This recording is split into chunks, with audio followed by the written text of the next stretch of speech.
মহেশখালী, যে মন্দিরটি বানিয়েছিলেন একজন সাচ্চা মুসলমান, যে মন্দিরটি জাগ্রত, যেখানে গিয়ে প্রার্থনা জানানোই মনস্কামনা পূরণ হয়। বহু সময়ই এমন কথা শোনা যায়, কোনো ভক্তের মনস্কামনা পূরণ হলে সেই কথা লোকমুখে ছড়িয়ে পড়ে। সময়ের স্রোতে সেসব মন্দিরের সংস্কার দরকার হয়। ভক্তরা তাদের সাধ্যমতো অর্থ দিয়ে মন্দিরগুলো সংস্কার করে নেন। তেমনই এক মন্দির রয়েছে, সেটা কক্সবাজারের পাশে মহেশখালীতে, যার নাম শ্রী শ্রী আদিনাথ মন্দির। যে মন্দিরটি বানিয়েছিলেন একজন সাচ্চা মুসলমান। আমরা কক্সবাজারের তৃতীয় দিনে সেই মন্দিরেই যাব। আমরা কিভাবে গিয়েছি, কি কি দেখলাম, কি কি অনুভূতি হলো, সেটা পুরোটাই আপনাদেরকে দেখাবো এবং সাথে জানাবো কত, কোথায়, কিভাবে খরচ হলো।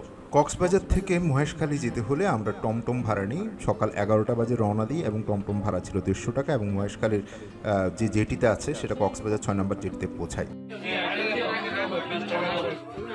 20 টাকা করে কি জন্য? মানে শুধু আমরা ঢুকবো এই কারণে? গাজের ইজারা।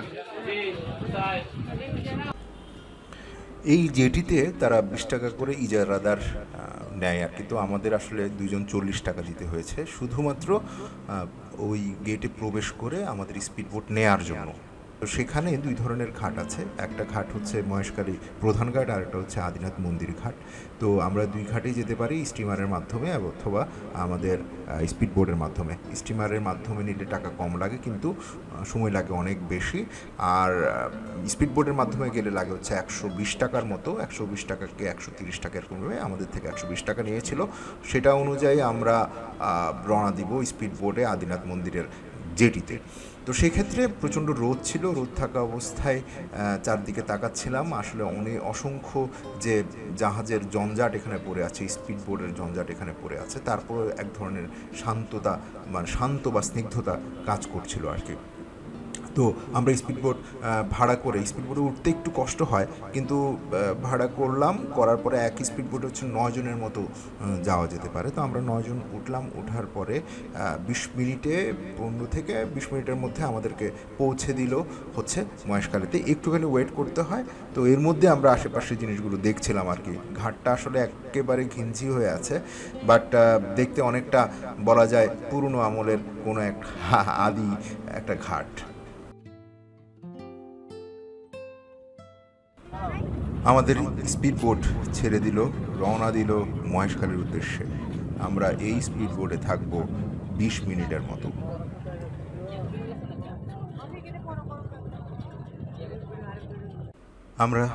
আমরা চারপাশটা দেখছিলাম, বিস্তৃত জলরাশি।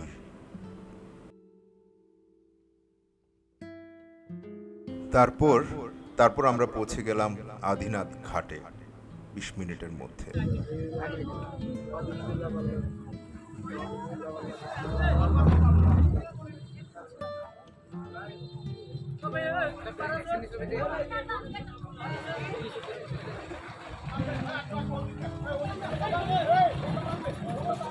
ঘাটে প্রচণ্ড ভিড়, এবং ওপাশ থেকে এপাশ থেকে হিউম্যান জট লেগে গেছে বলা যায়। কারণ আদিনাথ থেকে আবার কক্সবাজারে ফিরতি যাত্রীরা ওয়েট করছে, আর আমরা ওয়েট করছি হচ্ছে যে নামার জন্য। এরপর ঘাট থেকে অনেকগুলো টমটম পাওয়া যায়। তো আমরা একটা অটো রিক্সা নিয়ে রওনা দিই আদিনাথ মন্দিরের উদ্দেশ্যে। তবে এখানে ট্যুরিস্ট দেখলেই ভাড়াটা বেশি চায়, একটু দরদাম করে নিলে ভালো। আমাদের কাছ থেকে নিয়েছিল 50 টাকা, অর্থাৎ একদম কাছেই হাঁটার রাস্তা, হেঁটেও যেতে পারেন। তবে প্রচণ্ড রোদ থাকায় আমরা আসলে টমটমটা নিয়ে নিই আর কি।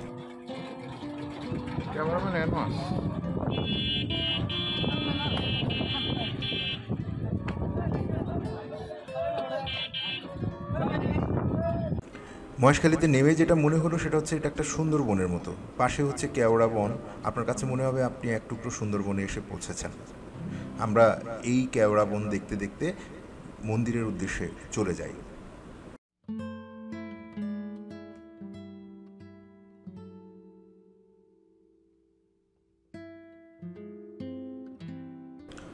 প্রচণ্ড রোদ ছিল, প্রচণ্ড গরমও ছিল, যে কারণে আমরা স্পিডবোটে একেবারে গরমের সাথে সাথে সাগরের একটা অন্য ধরনের ফিল পাই, কিন্তু যে ফিলের কারণে আমরা প্রায় অনেকটা টায়ার্ড হয়ে পড়ি।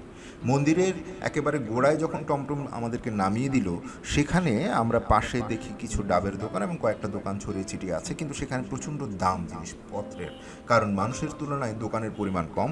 এক একটা ডাবের দাম হচ্ছে 150 টাকা।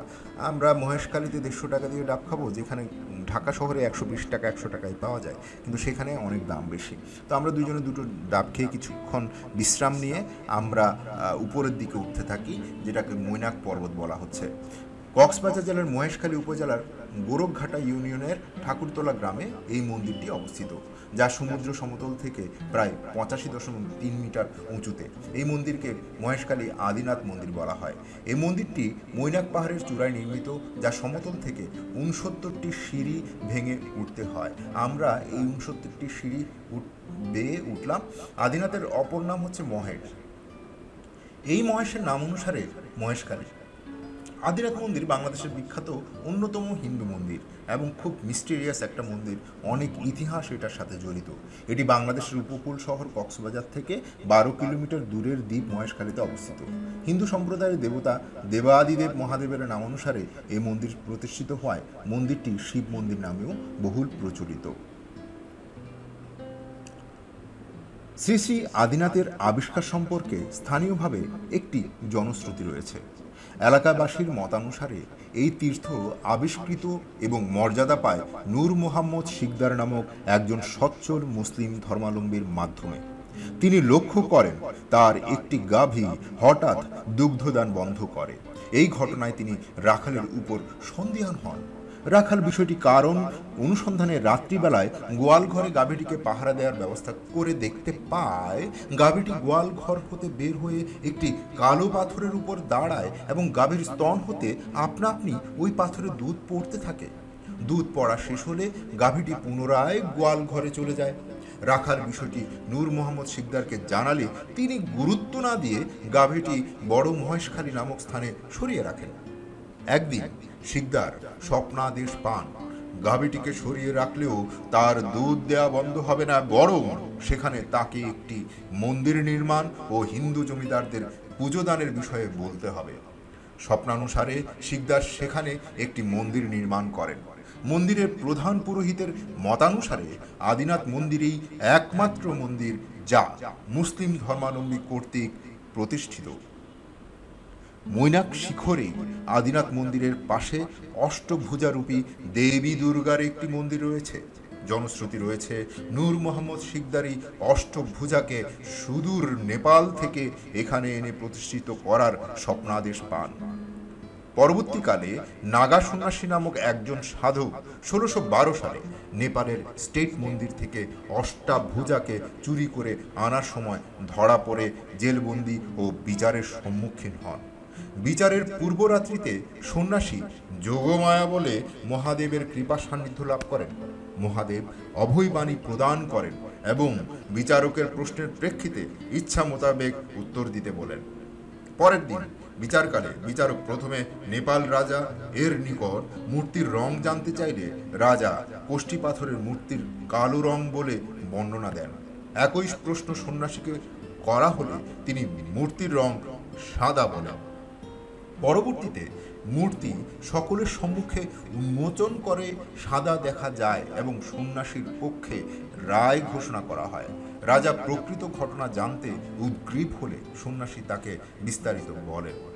পরবর্তীতে রাজা যথাযথ মর্যাদার সহিত মৈনাক শিখরে শ্রী শ্রী আদিনাথের পাশে মন্দির নির্মাণ করে অষ্টভুজাকে প্রতিষ্ঠা করেন। মন্দির কমিটির তত্ত্বাবধায়কের মতে এখনও নেপাল সরকার মাঝে মধ্যে মন্দিরে যথাসাধ্য অনুদান দিয়ে থাকেন।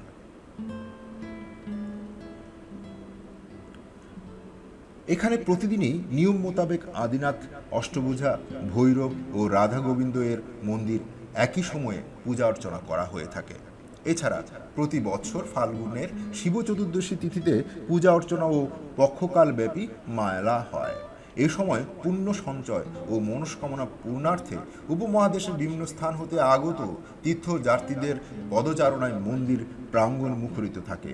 মন্দিরে বিরল প্রজাতির একটি পারিজাত ফুল গাছ রয়েছে।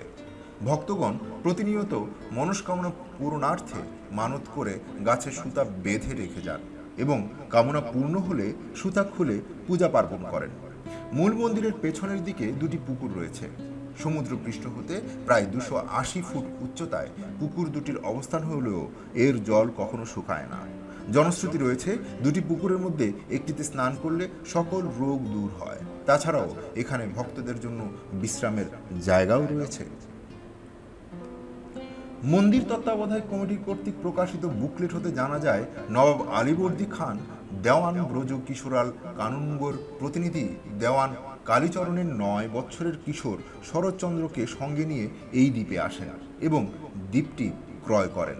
পরবর্তীতে শরৎচন্দ্র নাগা সন্ন্যাসীর সংস্পর্শে এসে দীক্ষা গ্রহণ করেন।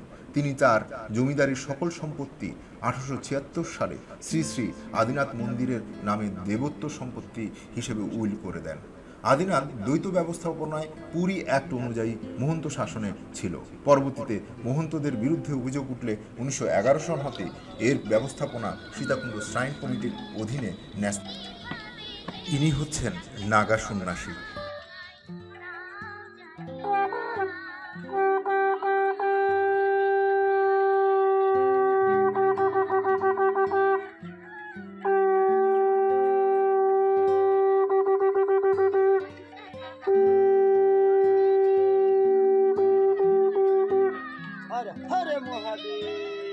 হরে হরে মহাদেব, শিব শম্ভু। মন্দির দেখার পরে ফিরতি পথে কিছু কাপড় চোপড় কিনে নিলাম, যেটা হচ্ছে রাখাইন সম্প্রদায়ের লোকজন এই কাপড় চোপড়গুলো বিক্রি করে এবং মোটামুটি ভালোই কম দাম। তো যেটা আসলে এখান থেকে ঢাকার থেকে যদি আমরা আরং বা অন্যান্য জায়গা থেকে কিনতে যাই তাহলে সেটা প্রায় 10 ডবল বেশি পড়বে। ব্যাপারটা এরকম, খুব ভালো ভালো কাপড় ওখানে পাওয়া যায়, যেটা আপনি চাইলে কিনে নিতে পারেন। তো এরপরে আমরা চলে গিয়েছি, তখন প্রায় বিকাল নেবে 4টার দিকে। আমরা মন্দিরেই খাওয়া দাওয়া করেছি। মন্দিরে আসলে 80 টাকা দিলে ওনারা মোটামুটি একবেলা খাওয়াই দেয়, তবে আগে থেকে কথা বলে রাখতে হবে। তবে মহেশখালীতে যদি খাওয়া দাওয়ার কথা চিন্তা করেন, তেমন একটা ভালো কোনো হোটেল বা রেস্টুরেন্ট নেই। আপনি চাইলে মন্দির কমিটির সাথে কথা বলে, আমি নাম্বার দিয়ে দিয়েছি, সেইখানে ফোন দিয়ে আপনি চাইলে ওখানে একবেলা মানে 1 রাত বা 2 রাত থাকতে পারেন। এরপরে আমরা চলে যাই হচ্ছে যে বৌদ্ধ মন্দিরে। বিকাল 4টার দিকে আমরা বৌদ্ধ মন্দিরের দিকে রওনা দিতে আমাদের লাগে হচ্ছে সর্বোচ্চ 5 থেকে 7 মিনিট টমটমে করে, কিন্তু টমটম ভাড়াটা এখানেও খুব বেশি নেই। আসলে ফরেনার দেখলে বা ট্যুরিস্ট দেখলে এরা প্রচণ্ড পরিমাণ টাকা চেয়ে বসে আর কি। তারপর আমরা যাই, ঘুরে আসি বৌদ্ধ মন্দিরে, এবং বৌদ্ধ মন্দিরটা খুবই শান্ত, মানে একদম শান্ত নিরিবিলি। এটা রাখাইন পল্লীতে অবস্থিত। রাখাইন পল্লীতে এই মন্দিরটির সমস্ত ভাষাগুলো এবং কথা বলা সব কিছু ওরা রাখাইন ভাষায় কথা বলে। যে মায়ানমার যে ভাষাগুলো থাকে সেই মায়ানমার রাখাইন ভাষায় তারা কথা বলে, এবং তাদের যে হরফগুলো বর্ণগুলোও সেটা মানে এই রাখাইন ভাষায়। আপনি মন্দিরে ঢোকার পরে আশেপাশে তাকালেই দেখবেন রাখাইন ভাষা এবং রাখাইন সম্প্রদায়ের মানুষজন। আর এই বৌদ্ধ মন্দিরে ঢুকতে গেলে আমাদেরকে দিতে হয় হচ্ছে 10 টাকা করে প্রদর্শনী ফিস, এবং এই 10 টাকা দিয়েই মোটামুটি খুব সুন্দর একটা জায়গায় আপনি ঘুরে আসতে পারেন। অসাধারণ আর্কিটেকচার, বিল্ডিংয়ের আর্কিটেকচার এবং ওখানকার মানুষজন, এবং এই মানুষগুলো আমাদেরকে অপছন্দ করে না, মোটামুটি পছন্দ করে, তারপরে একটা ডিস্টেন্স বা একটা দূরত্ব তৈরি করে আর কি। এরপরে আমরা 4:30 দিকে 5টার দিকে আমরা ব্যাক করে হচ্ছে যে আমাদের ঘাটে, অর্থাৎ ইসে ঘাটে, সেটা হচ্ছে যে আমাদের আদিনাথ মন্দির ঘাট না, সেটা হচ্ছে মহেশখালী প্রধান ঘাটে। কারণ আদিনাথ ঘাটে তখন আর কিছু পাওয়া যাচ্ছে না। তো এখানে উল্লেখ হচ্ছে যে সন্ধ্যা 6টার আগে আপনাদেরকে ব্যাক করতে হবে, তবে সবচেয়ে ভালো হয় 5টা সাড়ে 5টার মধ্যে, তখন সমস্ত স্পিড বোট এবং স্টিমার সবগুলো অ্যাভেলেবেল থাকে। এরপরে সন্ধ্যা 6টার পরে কিন্তু ইমার্জেন্সি শুরু হয়, ওখানে মোটামুটি ফুল সিকিউরিটির মধ্যে দিয়ে থাকে। তো সন্ধ্যার সময়ের যে সময়টা সেটা একটু দেখুন, কী অবস্থা স্পিড বোর্ডে, অসাধারণ একটা মুহূর্ত তৈরি করেছে পুরো নদীর এবং সাগর এবং এই পাহাড়ের মিলন মেলায়।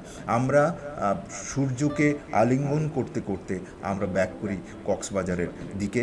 এখান থেকেও আমাদের স্পিডবোট ভাড়া নেয় 120 টাকা। তো সর্বসাকুল্যে এই ট্যুরটা ছিল অসাধারণ মনোমুগ্ধকর, যদিও একটুখানি টায়ার্ডনেস, কিন্তু চোখ জুড়িয়ে যায়, মন জুড়িয়ে যায়, মনের মধ্যে এক ধরনের অসাধারণ অনুভূতি কাজে দেয়, যেটা পজিটিভ এনার্জি ফিডব্যাক দেয়।